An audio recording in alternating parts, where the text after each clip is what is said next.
Hello students of 10th standard. Hindi का पाठ 9 रीढ़ की हड्डी अब हम देख रहे हैं। यह एक एकांकी है जिसे हम नाटक भी कहते हैं और इसके लेखक हैं जगदीश चंद्र माथुर। उनका जन्म परिचय यहाँ पर दिया है।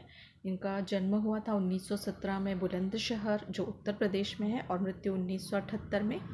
उनका परिचय दिया है कि जगदीश चंद्र माथुर जी एक वरिष्ठ साहित्यकार संस्कृति पुरुष थे।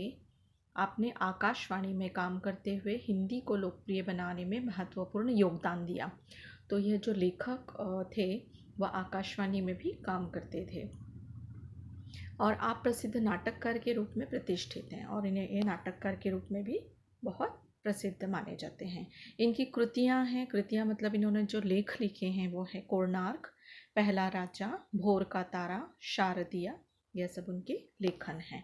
यहाँ पर इस पाठ के संबंध में, इस गद्य के संबंध में उन्होंने हमें क्या बताया है। प्रस्तुत एकांकी में जगदीश चंद्र माथुर ने स्त्री शिक्षा के महत्व को दिखाया है। समाज के दकियानूसी विचारों पर प्रहार करते हुए लेखक ने नारी सम्मान को महत्व प्रदान किया है। तो जैसा कि मैंने आपको बताया कि एक एकांकी है, एक नाटिका है जिसमें कि लेखक ने हमारे देश में जो स्त्री शिक्षा है उसके महत्व को बताया है कि आज भी बहुत से पिछड़े हुए ऐसे इलाके हैं जहाँ पर जो स्त्री हैं यानी नारी है उसके पढ़ने लिखने पर बंदिश है, लड़कियों के पढ़ने लिखने पर बंदिश है। उन्हें एक सीमा तक ही पढ़ाया जाता है, लेकिन उसकी वजह से जो समाज में अंधश्रद्धा या फिर अंधविश्वास फैलता है, दकियानूसीपन फैलता है, जिसकी वजह से लड़की और लड़के को समानता नहीं मिल पाती है। तो ऐसे ही इस नाटक के द्वारा लेखक ने हमें बताया है कि नारी को हमेशा सम्मान की दृष्टि से मत देखना चाहिए और उन्हें लड़कों के समान ही, लड़कियों को भी लड़कों के समान ही मानना चाहिए। तो हम इस नाटक को हम देखते हैं। इसे स्टार्ट करने के पहले आप सभी से रिक्वेस्ट करूँगी कि प्लीज़ चैनल को सब्सक्राइब करें और ज़्यादा से ज़्यादा शेयर करें जिससे बहुत सारे बच्चों का फ़ायदा हो सके। तो हिंदी के बाकी के लेसन्स भी मैंने एक्सप्लेन किए हैं।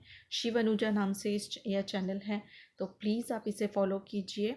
आपके अगर कोई भाई बहन हैं या 6th 7th 8th के जो बच्चे हैं उन्हें भी फॉलो करने के लिए कहिए और प्लीज़ शेयर कीजिए। मैंने बहुत सारे सब्जेक्ट्स और उनके लेसन्स एक्सप्लेन किए हैं जिन्हें आप अच्छे तरह से फॉलो कर सकते हैं। Please subscribe it.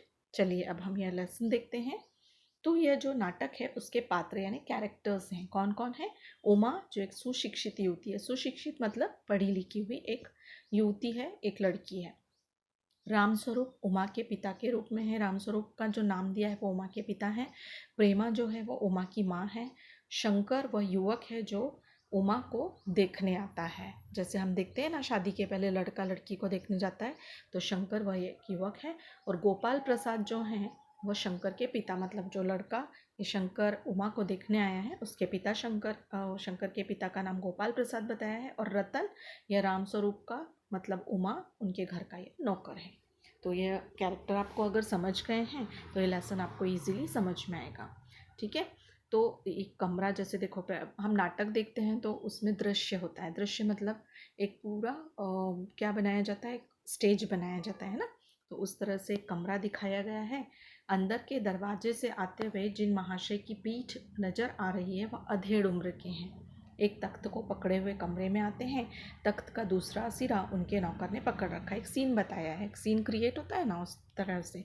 तो कमरे में अंदर की दरवाजे में मतलब दरवाजे से आते हुए एक महाशय मतलब एक व्यक्ति हैं जो अधेड़ उम्र के, मतलब उनकी उम्र थोड़ी ज़्यादा है, 50-55 जो होते हैं उन्हें अधेड़ उम्र एडल्ट जैसे कहा जाता है, तो वह हैं। और वह जब आते हैं तो उन्होंने एक साइड से तख्त पकड़ा। तख्त मतलब हम एक लकड़ी का पलंग जिसे कहते हैं ना, वो एक साइड से उन्होंने पकड़ा है और दूसरी तरफ से उनके नौकर ने पकड़ा है और वो लोग कमरे में एंटर करते हैं। इस तरह का एक सीन है। तो यहाँ पे सबसे पहले रामस्वरूप को दिखाया है, वो क्या बोल रहे हैं देखते हैं। रामस्वरूप, अबे धीरे धीरे चल, अब तख्त को उधर मोड़ दे, उधर देखो। तो जो रामस्वरूप इंस्ट्रक्शन दे रहे हैं नौकर को, साथ में चल रहे हैं तख्त उठाते हुए और बोल रहे हैं कि धीरे धीरे चल, और तख्त को उधर मोड़ते, मतलब जिस दिशा में उन्हें रखवाना है वहाँ पर उन्हें वह नौकर से रखवाते हैं। तख्त के रखे जाने की आवाज़ भी आती है। अब रतन जो नौकर है, बिछा दें साहब? तो पूछता है, एक तो हाथ में पकड़ा हुआ, बाद में नीचे रखते हुए बोलता है कि रख दें, बिछा दें? रामस्वरूप जरा तेज आवाज़ में जोर से चिल्लाते हुए बोलते हैं, और क्या करेगा? परमात्मा के यहाँ आँख लिपट रही थी तो दूध देर से पहुँचा था क्या? बिछा दूँ साहब? और ये पसीना किस लिए बहाया है? अब रामस्वरूप उसको डांटते हुए बोलते हैं, एक तो हम उतनी दूर से इस तख्त को अपन पकड़ कर ला रहे थे और तू ऊपर से पूछ भी रहा है कि बिछा दूँ, तो इसका मतलब तुझे अकल है कि नहीं? इस तरह से उसे समझा रहे हैं, बोल रहे हैं। रतन तख्त बिछाता है, ही हंसता है। रामस्वरूप दरी उठाते हुए, और बीबी जी के कमरे में से हारमोनियम उठा ला और सितार भी, जल्दी जा। रतन जाता है, पति पत्नी तख्त पर दरी बिछाते हैं। अब ये तैयारी चल रही है, यहाँ से हमें समझ में आता है ना, कुछ तैयारी चल रही, कोई मेहमान आने वाले हैं। तो रामस्वरूप और उनकी जो पत्नी है वो दोनों मिलकर वो जो तख्त बिछा हुआ रहता है उस पर दरी डालते हैं, और रामस्वरूप नौकर से कहते हैं कि बीबी जी, मतलब उनकी बेटी होगी शायद, उनके कमरे से हारमोनियम और सितार भी उठा लाने के लिए कहते हैं। प्रेमा, लेकिन वह तुम्हारी लाडली बेटी उमा तो मुंह फुलाए पड़ी है। अब प्रेमा जो पत्नी है रामस्वरूप की, उमा की माँ है, वो कह रही कि वो लड़की तो अभी लाडली जो है तुम्हारी बेटी जो है मुंह फुलाए पड़ी, मतलब गुस्से में रूम में बैठी हुई है। रामस्वरूप, क्या हुआ? प्रेमा, तुम्ही ने तो कहा था कि उसे ठीक ठाक करके नीचे लाना। रामस्वरूप, अरे हाँ, देखो उमा से कह देना कि जरा करीने से आए, ये लोग जरा ऐसे ही हैं, खुद पढ़े लिखे हैं, वकील हैं, सभा सोसाइटियों में जाते हैं, मगर चाहते हैं कि लड़की ज़्यादा पढ़ी लिखी ना हो। देखिए यहाँ पर हमें किस तरह से समझ में आ रहा है कि उमा को देखने के लिए लड़के वाले आ रहे हैं, लेकिन उमा गुस्से में अपने रूम में बैठी होती है, और उमा की माँ उमा के पिता से कहती है रामस्वरूप से कि वह तो मुँह फुलाए हुए बैठी है। तो रामस्वरूप कहते हैं कि हाँ, उसे थोड़ा समझा लेना, क्योंकि यह लोग जो आ रहे हैं देखने, खुद तो पढ़े लिखे हैं, लेकिन उन्हें बहू कैसी चाहिए? बिना पढ़े लिखी। तो यहीं से हमें समझ में आता है कि किस तरह के विचार वाले वो लोग आने वाले हैं। प्रेमा, और लड़का? तो उमा की माँ को लगता है कि लड़की तो बिना पढ़ी लिखी चाहिए, पर लड़का पढ़ा लिखा है कि नहीं? तो रामस्वरूप बोलता है, बाप शेर है तो लड़का सवा शेर, मतलब लड़के का पिताजी वकील है और बेटा भी पढ़ लिख रहा है, लेकिन विचार कैसे हैं कि उनको बहू चाहिए वो बिना पढ़ी हुई। रामस्वरूप बता रहा है कि बाप शेर है तो लड़का सवा शेर, बीएससी के बाद लखनऊ में ही तो पढ़ता है मेडिकल कॉलेज में। कहता है कि शादी का सवाल दूसरा है, पढ़ाई का दूसरा, क्या करूं, मजबूरी है। तो रामस्वरूप बोलता है कि लड़का पढ़ रहा है, अभी भी पढ़ रहा है बीएससी के बाद, लेकिन उसके विचार ऐसे हैं कि उसे लड़की पढ़ी लिखी नहीं चाहिए। मतलब वो बोलता है कि पढ़ाई एक जगह और शादी दूसरी जगह, मतलब शादी की जगह दूसरी, मतलब बिना पढ़ी लिखी लड़की भी चल जाएगी। और रामस्वरूप अपनी मजबूरी बताते हैं कि नेचुरली हमारे देश में लड़की का पिता होना कई जगहों पर बहुत मुश्किल हालातों वाले पाए जाते हैं, कि अगर लड़की है तो उसके लिए लड़का अच्छा मिलेगा या नहीं, जैसे भी कंडीशन हो चलाने के लिए तैयार हो जाते हैं। इस तरह रामस्वरूप भी हैं। रतन आता है, बाबूजी बाबूजी, धीमी आवाज में। रामस्वरूप दरवाजे से बाहर झांक कर, अरे प्रेमा, वे आ भी गए, तुम उमा को समझा देना, थोड़ा सा देगी, थोड़ा सा गा देगी। मेहमानों से की तरफ देखते हैं, हंसते हैं, हाँ हाँ हाँ, आइए आइए। अब रामस्वरूप क्या करते हैं, दरवाजे से बाहर झांक कर जैसे ही देखते हैं कि मेहमान आ गए हैं, तो झट से उनकी अपनी पत्नी से कहते हैं कि उमा को समझा देना कि थोड़ा सा गाना गा देगी मेहमानों के सामने। और फिर तुरंत मेहमानों को देखते हुए हंसते हैं और उन्हें बुलाते हैं, आइए आइए। बाबू गोपाल प्रसाद बैठते हैं। हाँ हाँ, मकान ढूंढने में कुछ तकलीफ़ तो नहीं हुई? अब रामस्वरूप नेचुरली मेहमान है तो पूछते हैं कि आपको मकान ढूंढने में तकलीफ़ तो नहीं हुई? गोपाल प्रसाद खंकार कर देते हैं, ऐसे करते हैं ना, इस तरह बोलते हैं, नहीं, तांगे वाला जानता था, रास्ता मिलता कैसे नहीं? गोपाल प्रसाद झट से बोलते हैं कि अरे, जिस तांगे वाले को हम लाए हैं वो सब रास्ता मालूम था। रामस्वरूप, हाँ हाँ हाँ, लड़के की तरफ मुखातिब होकर, और कहिए शंकर बाबू, कितने दिनों की छुट्टियां हैं? तो अब वो कॉलेज में पढ़ता है, तो इसलिए रामस्वरूप उससे पूछते हैं लड़के से कि भाई तुम्हारी छुट्टियाँ कितने दिन की हैं। शंकर, वो जो लड़का देखने आया है उमा को, वो बोलता है जी कॉलेज की तो छुट्टियाँ नहीं हैं, वीकेंड में चला आया। वीकेंड में मतलब हफ्ते के बाद की एंड में छुट्टी है, इसलिए आ गया हूँ। रामस्वरूप, तो आपके कोर्स ख़त्म होने में तो अब साल भर रहा होगा। रामस्वरूप उससे पूछते हैं कि भाई अब तुम जो पढ़ाई कर रहे हो, कोर्स कर रहे हो, उसमें अब साल भर रह गया होगा ख़त्म होने में। शंकर बोलता है जी यही कोई साल 2 साल। शंकर बोलता है नहीं नहीं, मुझे साल 2 साल तो लगेंगे। हाँ हाँ, इस तरह से जवाब देता है। रामस्वरूप, साल 2 साल? शंकर, हाँ हाँ हाँ जी, 1 आध साल का मार्जिन रखता हूँ। मार्जिन रखता हूँ मतलब कि हो सकता है वो कोर्स करने में उसे और अधिक समय लग जाए। गोपाल प्रसाद, अपनी आवाज़ और तरीका बदलते हुए, अच्छा तो साहब फिर बिजनेस की बात हो जाए। गोपाल प्रसाद क्या बोलते हैं कि ठीक है अब हम बिजनेस की बात करते हैं। रामस्वरूप चौंक कर, बिजनेस? फिर समझ कर, हो अच्छा अच्छा, लेकिन ज़रा नाश्ता तो कर लीजिए। देखिए यहाँ पर हमें किस तरह से पता पड़ता है कि देखने वो लड़की को आए हैं, लेकिन बात करते हुए क्या कर रहे हैं कि हम बिजनेस की बात कर लेते हैं। ठीक है, तो समझ लो ये शादी की बात चलाना भी बिजनेस के रूप में समझ रहे हैं। गोपाल प्रसाद, यह सब आप क्या तकल्लुफ़ करते हैं, अब नाश्ता आ जाता है। तो गोपाल प्रसाद बोलते हैं ये तकलीफ़ क्यों कर रहे हैं रामस्वरूप? हाँ हाँ हाँ, तकल्लुफ़ किस बात का, ये तो मेरी बड़ी तकदीर है कि आप मेरे यहाँ तशरीफ़ लाए। अंदर जाते हैं, हंसते हुए बोलते हैं कि इसमें क्या तकलीफ़ की बात है, ये हमारी तकदीर है भाई। हमारे देश में कई जगह ऐसा ही होता है, लोग क्या सोचते हैं कि चलो जैसे भी हो, लड़का आया तो लड़की को देखने, तो अपनी तकदीर बहुत बड़ी मान लेते हैं। इसी तरह रामस्वरूप बोलते हैं कि हमारी तकदीर ही बहुत बड़ी है भाई कि आप हमारे घर तशरीफ़ लाए हैं। अंदर जाते हैं। गोपाल प्रसाद अपने लड़के से, क्यों क्या हुआ? शंकर, कुछ नहीं। गोपाल प्रसाद अपने लड़के से ऐसे ही प्रश्न पूछते हैं, भाई क्या हुआ? वो बोलता है कुछ नहीं। गोपाल प्रसाद, झुक कर क्यों बैठते हो?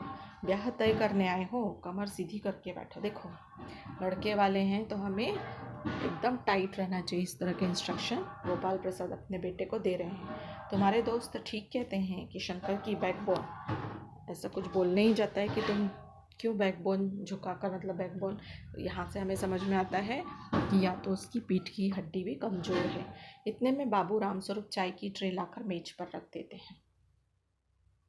यहाँ हमें गोपाल प्रसाद के दो मतलब आंसर समझ में है। एक तो ब्याह करने आए हैं इसलिए टाइट होकर रहो, और दूसरा कि शंकर की बैकबोन में कुछ प्रॉब्लम है। ये दो प्रश्न हमारे सामने आते हैं।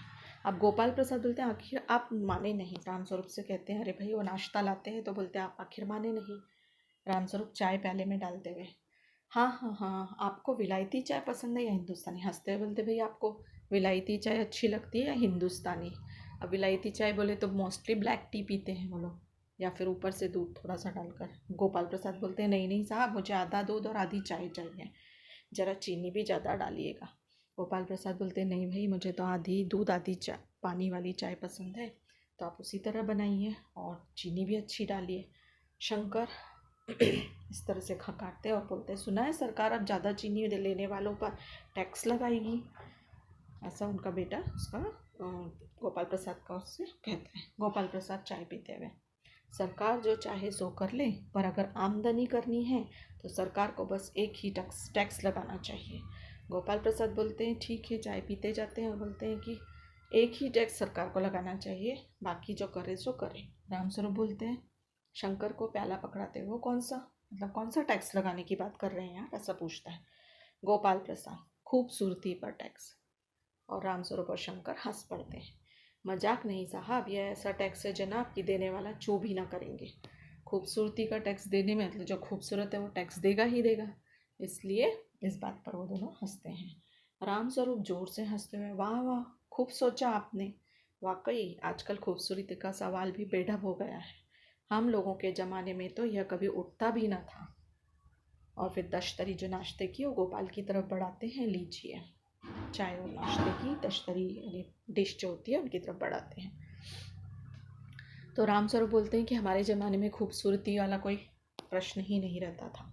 गोपाल प्रसाद उस दश्तरी में से नाश्ते में से समोसा उठाते हैं और बोलते हैं कभी नहीं साहब, कभी नहीं। रामस्वरूप शंकर की तरफ मुखातिब होकर, आपका क्या ख्याल है शंकर बाबू? शंकर बोलता है किस मामले में? रामस्वरूप बोलते हैं यही कि शादी तय करने में खूबसूरती का हिस्सा कितना होना चाहिए। तो रामस्वरूप भी पूछ ही लेते हैं भाई शंकर को, क्योंकि वो लड़का लड़की देखने आया है, तो उससे पूछते हैं भाई खूबसूरती के बारे में तुम्हारा क्या ख्याल है। इतने में बीच में ही गोपाल प्रसाद बात काट देते हैं और बोलते हैं ये बात दूसरी है बाबू रामस्वरूप, मैंने आपसे पहले भी कहा था कि लड़की का खूबसूरत होना निहायत ज़रूरी है, और जायचा मतलब जन्मपत्री तो मिल ही गई होगी। अब देखिए यहाँ पर उनको लड़की खूबसूरत चाहिए, पढ़ी लिखी नहीं चाहिए, उससे उन्हें कोई मतलब नहीं है। तो क्या बोलते हैं गोपाल प्रसाद कि भाई लड़की तो खूबसूरत तुम्हारी होगी ही, और जायची यानी जन्मपत्री तुमने मिला ली है क्या। मोस्टली लोग जन्मपत्री मिलाकर ही शादियां करते हैं ना, इस तरह का प्रश्न वह कर रहा है। रामस्वरूप जी जायचे का मिलना क्या मुश्किल बात है, ठाकुर जी के चरणों में रख दिया, बस खुद ब खुद मिल गया, मिला हुआ समझिए। देखिए जहाँ बात चलानी हो धकानी हो तो इस तरह की बातें होती है। इसी तरह रामस्वरूप बोलता है कि हमने भगवान जी के चरणों में रख दिए, वो तो अपने आप ही मिल गए। शंकर भी हंसता है मगर गोपाल प्रसाद गंभीर हो जाते हैं। गोपाल प्रसाद लड़कियों को अधिक पढ़ने की ज़रूरत नहीं है, सिलाई पुराई कर लें बस। देखिए इतने दकियानूसी जो विचार यहाँ पर गोपाल प्रसाद के बताए गए हैं कि वह बोल रहे हैं कि लड़कियों को पढ़ने की ज़रूरत नहीं है, बस उन्हें सिलाई बुनाई का काम आना चाहिए। रामस्वरूप हंसते हुए मेज को एक तरफ सरका देते हैं, फिर अंदर के दरवाजे की तरफ मुंह कर जरा जोर से, अरे जरा पान भिजवा देना। ऐसे बोलते हैं रामस्वरूप कि पान भिजवा दो, मतलब अब लड़की आती है। उमा पान की तश्तरी अपने पिता को देती है, उस समय उसका चेहरा ऊपर को उठ जाता है और नाक पर रखा हुआ सुनहरी रिम वाला चश्मा दिखता है। बाप बेटे बेटे चौंक उठते हैं। देखिए यहाँ यह भी बताया गया कि भाई चश्मा लगा हुआ है अगर लड़की को, तो भी बहुत लोग उससे शादी विवाह के समय में अड़चने मानते हैं कि भाई चश्मा लगा है। तो झट से गोपाल प्रसाद पूछता है और शंकर चश्मा। रामस्वरूप जी वह पिछले महीने में उसकी आंखें दुखने लग गई थी ना, सो कुछ दिन के लिए चश्मा लगाना पड़ रहा है। झट से बातों को ढकते हुए बोलते हैं कि भाई उसकी आंखें दुख रही थी पिछले महीने, तो चश्मा लगा है लेकिन कुछ ही दिनों के लिए लगा, इस तरह से समझाते हैं। गोपाल प्रसाद पढ़ाई वढ़ाई की वजह से तो नहीं हो ना कुछ, मतलब देखिए अगर लड़की खूबसूरत है तो चश्मा नहीं होना चाहिए। चश्मा लगा है मतलब पढ़ने लिखने से ही चश्मा लगता है ना, तो खूबसूरती चली जाती है, इस तरह से वह बोल रहे हैं। रामस्वरूप नहीं साहब वह तो मैंने अर्ज किया ना। तो झट से पूछते हैं गोपाल प्रसाद की कोई बहुत पढ़ाई लिखाई तो नहीं करी जिसकी वजह से चश्मा लग गया। गोपाल प्रसाद बोलते हैं संतुष्ट होते हैं, फिर बोलते हैं बैठो बेटी। रामस्वरूप वहाँ बैठ जाओ उमा, उस तख्त पर अपने बाजे बाजे के पास। उमा बैठती है। अब वो तख्त तो बिछाया ही इसलिए गया था कि उमा वहाँ पर बैठकर कुछ गाएगी। रामस्वरूप उसे वहाँ बैठने के लिए कहते हैं। गोपाल प्रसाद चाल में तो कुछ खराबी है नहीं, चेहरे पर भी छवि है, हाँ कुछ गाना बजाना सीखा है। अब गोपाल प्रसाद झट से उसको चलते हुए देख लेते हैं, चेहरा भी देख लेते हैं, फिर पूछते हैं कि भाई गाना बजाना आता है क्या। रामस्वरूप जी हाँ सितार भी और बाजा भी। सुनाओ तो उमा एक आध गीत सितार के साथ। अब रामस्वरूप अपनी बेटी को बोलते हैं कि एक आध गीत सुना दो। उमा सितार पर मीरा का मशहूर भजन मेरे तो गिरधर गोपाल गाना शुरू कर देती है। उसकी आंखें शंकर की झिपती सी आंखों से मिल जाती है और वह गाते गाते एक साथ रुक जाती है। अब वहाँ जैसे उमा गाती है, जैसे ही शंकर को देखती है उसे कुछ समझ में आता है और वो रुक जाती है। रामस्वरूप क्यों क्या हुआ, गाने को पूरा करो उमा। गोपाल प्रसाद नहीं नहीं साहब काफ़ी है, आपकी लड़की अच्छा गाती है। उमा सितार रखकर अंदर जाने को बढ़ती है। तो जैसे ही वो रुक जाती है तो राम प्रसाद पूछते हैं भाई गाओ क्यों रुक गई। फिर गोपाल प्रसाद बोलते हैं ठीक है अच्छा गाती है रहने दो। गोपाल प्रसाद अभी ठहरो बेटी। उमा सितार रख देती है और अंदर की तरफ जाती है। तो गोपाल प्रसाद उसे रुका लेते हैं। रामस्वरूप थोड़ा और बैठी रहो उमा। उमा बैठती है। अब उस उमा का पिताजी बोलते हैं कि तुम और थोड़ी देर बैठो, तो वो बैठ जाती है। गोपाल प्रसाद उमा से तो तुमने पेंटिंग वेंटिंग भी सीखी है, और प्रश्न करते हैं कि भाई तुम्हें पेंटिंग भी आती है क्या, गाना बजाना देख लिया, अब पेंटिंग वेंटिंग भी आती है क्या पूछते हैं।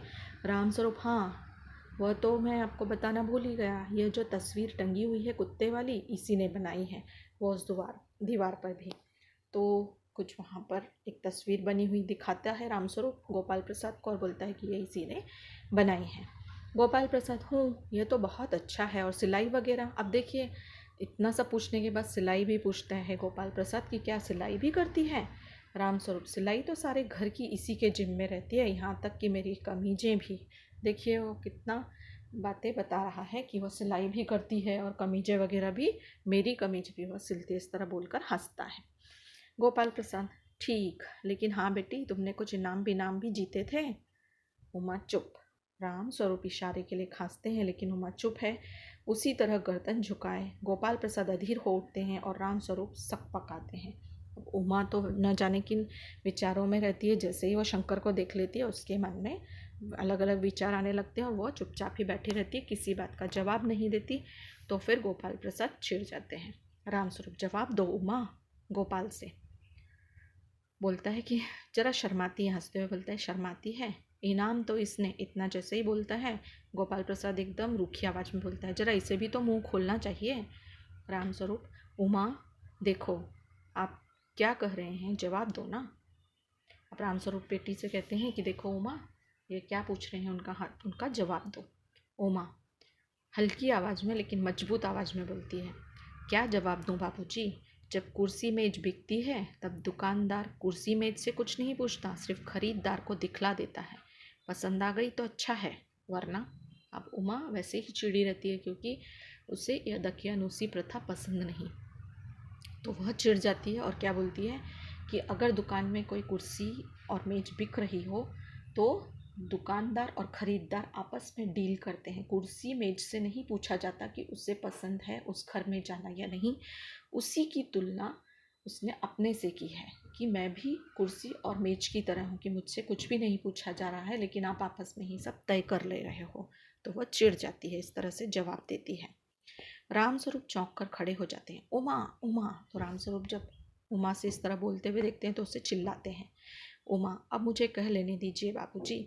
गोपाल प्रसाद ताव में आकर, बाबू रामस्वरूप, आपने मेरी इज्जत उतारने के लिए मुझे यहाँ बुलाया था। देखिए यहीं पर लड़के की इज्जत तुरंत, ऐसा लगता है उन्हें कि हमारी इज्जत ही उतर रही है। अगर लड़की ने मुंह खोला मतलब हमारी इज्जत गई, ऐसा उसे लगने लगता है। उमा तेज आवाज़ में कहती है, जी हाँ, हमारी बेइज्जती नहीं होती जो आप इतनी देर से नाप तोल कर रहे हैं। अब उमा ज़ोर से जवाब देती है कि क्या आपको अपनी इज्जत बहुत प्यारी है, लेकिन क्या हमारी इज्जत प्यारी नहीं? आप जब से पूछ रहे हैं, यह आता है वह आता है, यह करती हो वो करती हो, तो इसमें क्या हमारी बेइज्जती नहीं कर रहे हैं, नाप तोल कर रहे हैं? शंकर, बाबूजी चलिए। शंकर बोलता है अपने पिता से कि हम यहाँ से चलते हैं। गोपाल प्रसाद, क्या तुम कॉलेज में पढ़ी हो? रामस्वरूप चुप है वहाँ पर। गोपाल प्रसाद उससे पूछते हैं उमा से। उमा कहती है, जी हाँ, मैं कॉलेज में पढ़ी हूँ, मैंने बीए पास किया है, कोई पाप नहीं किया, कोई चोरी नहीं की, और ना आपके पुत्र की तरह लड़कियों के हॉस्टल में ताक झाँक कर कायरता दिखाई है। मतलब अब उमा को शंकर के बारे में सब कुछ पता है। वो बोलती है कि मैंने पढ़ाई की है और कोई चोरी नहीं की, पाप नहीं किया, ना मैं आपके पुत्र की तरह किसी लड़कियों के हॉस्टल में ताक झाँक नहीं करती हूँ। मुझे अपनी इज्जत अपने मान का ख्याल तो है, लेकिन इनसे पूछिए ये किस तरह नौकरानी के पैरों में पड़कर अपना मुंह छिपाकर भागे थे। मतलब कोई तो घटना थी जो उमा को पता थी। रामस्वरूप, उमा उमा। गोपाल प्रसाद खड़े होकर गुस्से में, बस हो चुका बाबू राम स्वरूप, आपने मेरे साथ दगा किया। आपकी लड़की बीए पास है और आपने मुझसे कहा था कि सिर्फ मैट्रिक तक पढ़ी है। देखिए यही गोपाल प्रसाद का जो घमंड है, वह उसे अहंकार जो है वो दिखाई देने लगता है। वो बोलता है कि तुमने तो कहा था कि तुम्हारी बेटी मैट्रिक पास है, मतलब 10वीं पास है, लेकिन यह तो बीए पास है। और दरवाजे की तरफ बढ़ते हैं। उमा, जी हाँ, जाइए, ज़रूर चले जाइए, लेकिन घर जाकर ज़रा यह पता लगाइए कि आपके लाडले बेटे की रीढ़ की हड्डी भी है या नहीं, यानी बैकबोन। बैकबोन। बाबू गोपाल प्रसाद के चेहरे पर बेबसी का गुस्सा है और उनके लड़के के उलासपन दोनों बाहर चले जाते हैं। उमा सहसा चुप हो जाती है। तो उमा जो घटना जानती थी उसमें उसे पता था कि उस लड़के की बैकबोन में प्रॉब्लम है। क्यों? क्योंकि वह इसके पहले ज़रूर कोई ऐसी घटना में मार खा चुका है। तो उमा को सब कुछ पता है और वह चिल्लाती है और वो कहती है कि ठीक है, अगर आपको जाना है तो जाओ। तो इस नाटक से हमें क्या सीखने को मिलता है कि हमें हमारे समाज में फैले हुए इस दकियानूसी जो व्यवहार है उससे हमें उबरना होगा। हमारे माता पिता और हमारे बड़ों को समझना होगा कि लड़की और लड़का दोनों ही एक समान हैं और उन दोनों को भी समान रूप से दर्जा समाज में मिलना चाहिए। भोर का तारा यह एक एकांकी संग्रह है, नाटक संग्रह, जिसमें से यह एकांकी ली गई है।